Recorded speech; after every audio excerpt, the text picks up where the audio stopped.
Grab your favorite snacks and find your favorite seat. And kick back, good folks. It's time for another segment from your favorite place.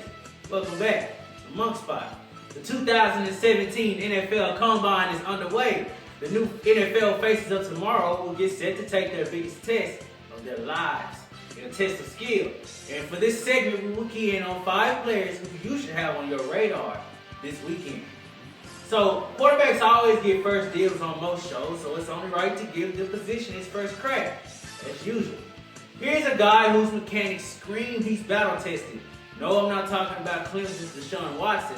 I'm talking about Texas Tech quarterback Patrick Mahomes, the young stud who earned all Big 12 honorable mentions and was second all-team conference pick in his final year in Tech in 2016.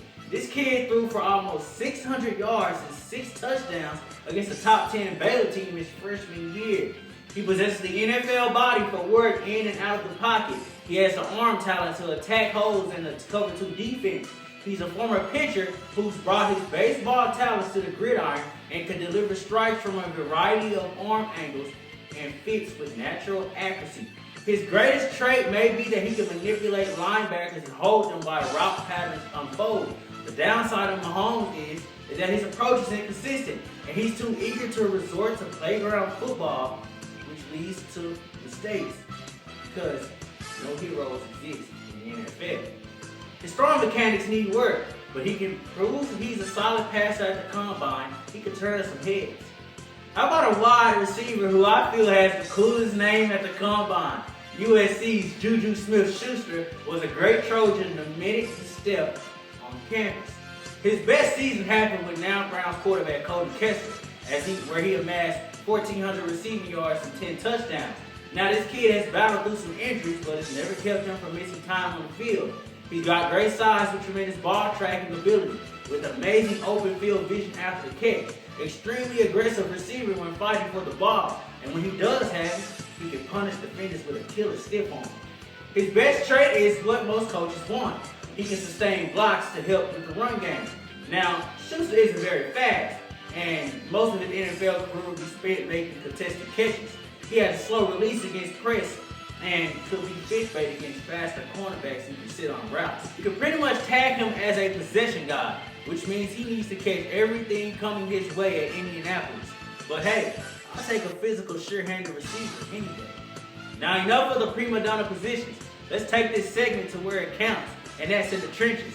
Now, the SEC is full of top-level talent, so it's rather difficult to make an all-conference squad. University of Tennessee's defensive end Derek Barnett achieved that honor 3 times in 3 years. Not only was he the first ever freshman to start on the line at Tennessee, but he got better every year, registering 18 tackles for loss and 13 sacks his junior year.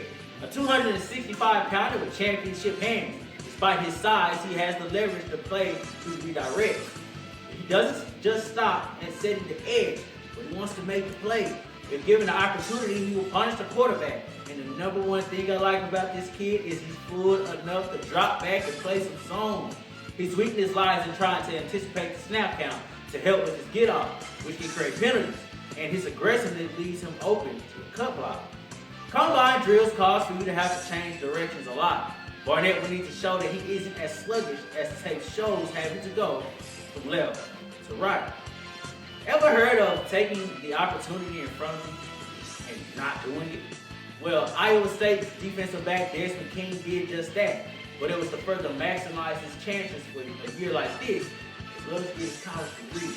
The 2015 Jim Thorpe Award winner was coined as the 2016 Big Ten Defensive Player of the Year, and this guy is a notorious ball hawk that now 14 interceptions during his college career. A 4-year starter made of pure iron. He played 94% of Iowa's defensive snaps and 46% on special teams.